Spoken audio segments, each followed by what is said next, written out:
La terre tremble depuis quelques jours en Israël et nous allons essayer de comprendre pourquoi. Et nous avons avec nous en ligne professeur Dov Avigad. Dov Avigad, bonjour, merci d'être avec nous ce matin sur Studio Kalita.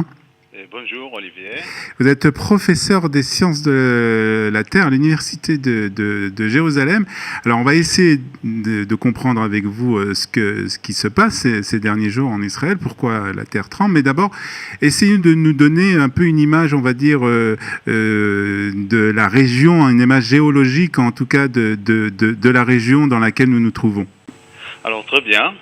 Et merci. Alors je vais commencer avec quelques explications sur la situation géodynamique et géographique générale. Et donc Israël est situé à côté, et en fait une partie est sur ce qu'on appelle la faille de la mer Morte, qui est en fait en bordure de plaques tectoniques. Et c'est une faille décrochante, ça veut dire que le mouvement est latéral, horizontal. Et il faut savoir aussi que la faille de la mer Morte s'étale ou se prolonge plus loin que la mer Morte. Il passe dans la vallée du Jourdain, le Kinneret, à Hula, le Hermon, et plus loin vers le nord jusqu'à la Turquie. Donc c'est un faille qui est très grand. Donc ça part vers le sud, il passe dans l'Arava, Elat, et plus loin dans le golfe d'Elat, dans la mer, et même plus loin vers la mer Rouge, où il se branche avec un rideau océanique qui passe dans le golfe d'Aden entre le Yémen et la Somalie. Donc en fait, ça traverse, si je comprends bien, ça traverse Israël du nord au sud. Tout à fait, même plus loin, depuis la Turquie jusqu'à la mer Rouge. Et donc la faille, en fait, de la mer Morte fait partie d'un grand système de failles et autour de ce qu'on appelle la plaque Arabie. Et ces plaques se déplacent et on arrive à mesurer ça. Et elles se déplacent vers le nord en vitesse entre 5 mm par an et peut-être 5 mm par an, millimètres par an. Ouais.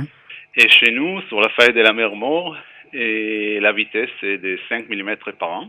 Et on arrive à mesurer ça avec le GPS. Depuis une dizaine d'années, on arrive à mesurer les déplacements et estimer la vitesse de déplacement avec le GPS. Alors ce déplacement se fait tout au long de l'année ou ce sont à certaines périodes Oui, alors et ça c'est exactement ce que je vais expliquer. Donc les secousses sismiques sont résultat de ces déplacements.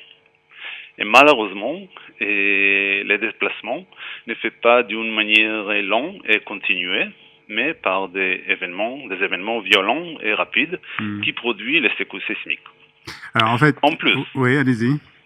Le mouvement ne se fait pas sur toute la faille d'un seul coup, mais sur des parties différentes, parfois au sud, parfois au nord, etc.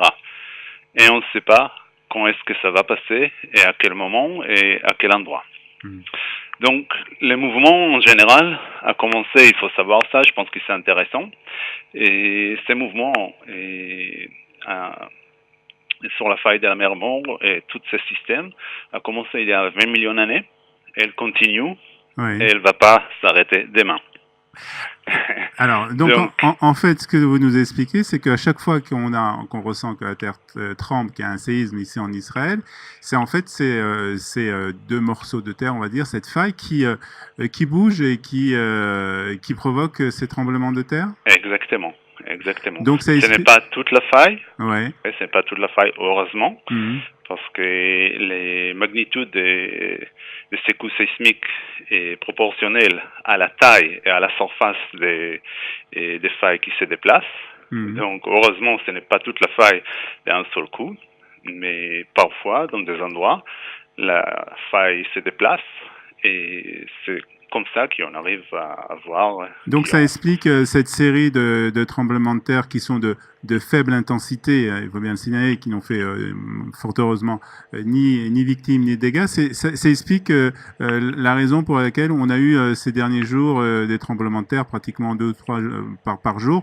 C'est cette faille qui se déplace et qui provoque ces séismes. Tout à fait. Alors, on parle depuis déjà de longues années en Israël du tremblement de terre qui pourrait arriver dans les années à venir. On ne sait pas bien entendu quand, on ne sait pas non plus l'intensité.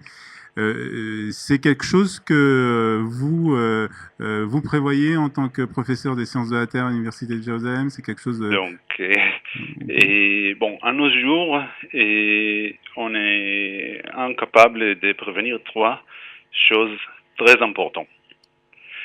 1. Quelle partie de la faille va se déplacer prochainement? Ouais. Donc, nous ne savons pas où le secousse va se produire. Ça, c'est un, et c'est très important, ça fait une sacrée différence. Si les secousse c'est au nord, c'est au sud. Au nord, au sud, et ça change beaucoup. Bien sûr. Okay. Bien sûr. Et donc, ça, c'est la première chose. Et la deuxième chose, nous ne savons pas quelle sera la magnitude du prochain secousse. Nous ne savons pas du tout. Il faut savoir que la magnitude 5 est 10 fois plus puissante que la magnitude 4. Et la magnitude 6 est 100 fois plus puissante que la magnitude 4. Et la magnitude 7, c'est 1000 fois plus puissante que la magnitude 4. Et donc, c'est énorme. Bien sûr. Donc, on ne sait pas, on ne peut pas prévoir quelle sera l'ampleur de ce tremblement de terre. C'est très difficile. Non, on ne peut pas vraiment savoir. Et la troisième chose qui est aussi très importante, et nous ne savons pas quand le secousse va se produire. Ça, on peut pas prévoir. Est-ce que par contre, on peut apprendre quelque chose? Est-ce que vous apprenez, en tant que scientifique, est-ce que vous apprenez des choses justement sur cette série de tremblements de terre qui a eu lieu ces derniers jours? Est-ce que ça vous permet de faire des projections ou d'apprendre quelque chose? Oui, en général, oui, on est en train d'étudier les failles. Je pense que c'est une chose qu'on peut faire pour se préparer en fait. Donc, je pense qu'il faut connaître la faille de la mer Morte et sa géodynamique d'aujourd'hui, et tant qu'on peut aussi apprendre son histoire, et on fait ça avec des collègues archéologues de temps en temps, et bien sûr pour avoir plus de données sur les secousse et l'histoire de la faille et avant.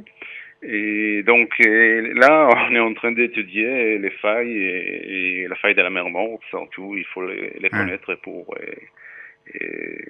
se préparer. Pour mieux se préparer. Pour moi, savoir. Pour mieux se préparer, même si vous nous le dites, on ne peut pas exactement prévoir quand aura lieu ce tremblement de terre, ni où ça aura lieu. Donc voilà, c'est pour le moment que des estimations, bien entendu, mais grâce en tout cas à votre travail, on en sait un peu plus. Et merci de nous avoir éclairé justement sur ce qui se passe ces derniers jours et pourquoi la terre tremble en Israël. Merci beaucoup, professeur Merci. Merci. Bonne journée à vous. Bye bye. Bonne journée. Bye bye. Au revoir.